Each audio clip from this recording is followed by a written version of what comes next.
We're halfway through the Premier League season, and I think it's safe to say it's been a fairly entertaining season so far. Plenty of surprise results, lots of changes at the top.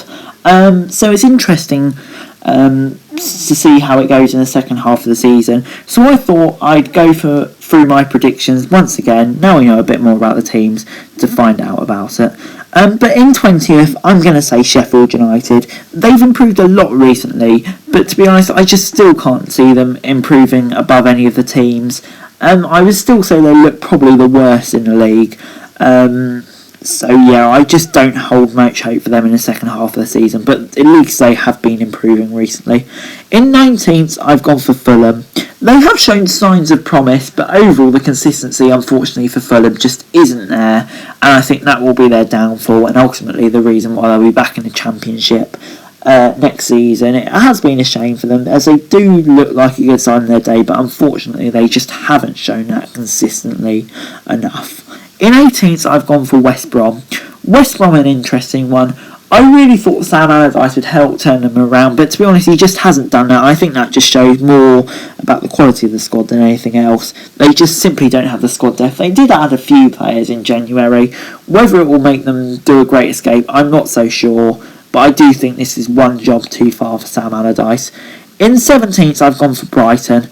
Brighton are an interesting one. They're showing really good attacking form on their day, but to be honest, they're just not great defensively, and other areas of their game do concern me, which is why I just can't see them finishing much higher, but I do think they will survive, and I do think there is a promising platform to build on. In 16th, I've gone for Newcastle. Let's face it, Steve Bruce's side really haven't been on a good run of form lately, but I do think there is potential for them to improve. They do have some quality players. I do think Bruce will eventually get it right. Unlike what people say, I do think Bruce is quite a good manager. And in 15th, I've gone for Burnley. Their season's been a bit hit and miss. They really had an awful start, no other way of saying it, but they have improved a lot recently. But recently I have been a bit hit and miss, it has to be said.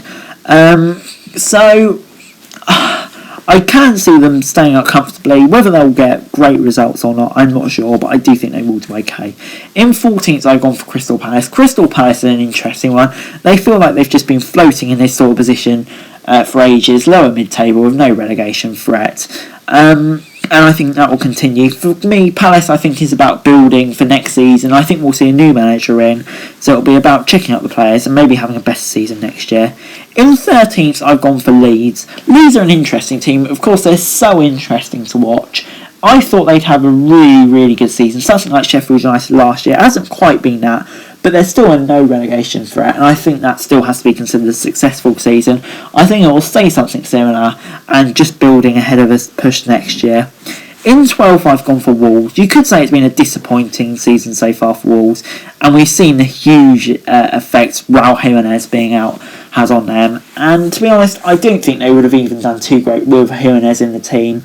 I think they're a team very much in transition at the moment. So yeah, I can see it being a mid-table season for them. In 11th, I've gone for Southampton. They just seem like a season that was showing so much promise for the Saints, but it kind of does seem to have fizzled out recently in recent matches. Defeats at Newcastle and at Manchester United, obviously that 9-0 drubbing. I think with injuries, it will screw them over, but I still think 11th is a bad result for Southampton. In 10th, I've gone for Aston Villa. They've had a really good season so far. Great win over Arsenal. Seems to have been a bit hit and miss recently, but on the whole, it's just been a really great season. They still do have multiple games in hands. But yeah, it's really promising for Dean Smith and his men, and I think they will continue it in the second half of the season. In 9th, I've gone for Arsenal. I can see it being a bit hit and miss for Arsenal for the rest of the season. At points they look really good, but overall they just haven't shown it on a consistent basis, if we're being truly fair. So that's why I just can't see them doing too great.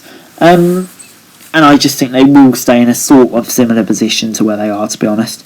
In 8th, I've gone for West Ham. West Ham, they just look really good at the moment. Great run of form. What a job David Moyes has done there.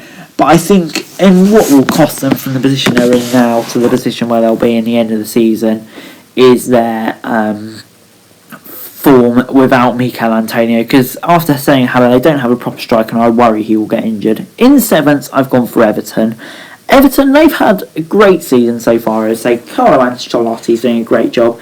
They do pick up the stupid odd home defeat, like the defeat to Leeds, I think it was, a few weeks ago.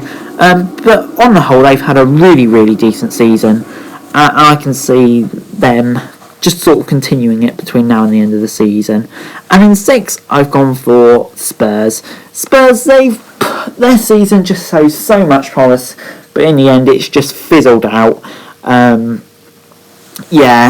can see it just being a bit of a slog now between the end of the season. They kind of look to rebuild and regroup ahead of next season. I can't really see them polishing top 4. In 5th, I've gone for Chelsea. They seem to have been making a lot of improvement recently under Thomas Tuchel, and I think they'll continue to do that. Whether Champions League will be too big of an ask, I'm not sure. I think it probably will just be too much of an ask, which is why I don't think they will get it. In 4th, I have gone for Leicester. They consistently impress me, Leicester. Maddison and Vardy, I love watching them play. And I do think they will make top 4, which would be some achievement with the quality of that Chelsea side above them and stuff like that. So, And to be honest, they deserve it. Brendan Rodgers has done an outstanding job there. So you can't really fault it. In 3rd, I've gone for Liverpool. You feel sorry for Liverpool. I think injuries has really cost them this season. It would be great to see where they would be if they didn't suffer so many defensive injuries. Because they do look like a really, really great side. Obviously, we know that from last year. I think it would have been a classic title battle between them and Man City. In 2nd, I've gone for Manchester United. Man United have had a great season, no doubt about it. Showed some really, really, really great progress. And I think they will continue in the second half of the season. I don't think they'll have anywhere near enough to challenge Man City, but I do think they will continue the solid progress, and finishing ahead of Liverpool would be some achievement. And first, of course, I've gone for Man City. Recording this a few hours after Liverpool won Man City 4. What an incredible performance that was. And if you were doubtful about Man City winning the league, there's no doubt anymore, because they just blew them away in the second half. And after a tough start, you've got to salute them. What a job they have done, really, if we're being honest. But anyway, guys, that's it for this video. Thanks very much for watching. Remember to like, share, subscribe. Let me know your thoughts in the comments down below. And follow me on Twitter. Link in the description below for daily football news. And subscribe to my channels on screen right now. That'd be greatly appreciated. Thanks very much for watching. Peace.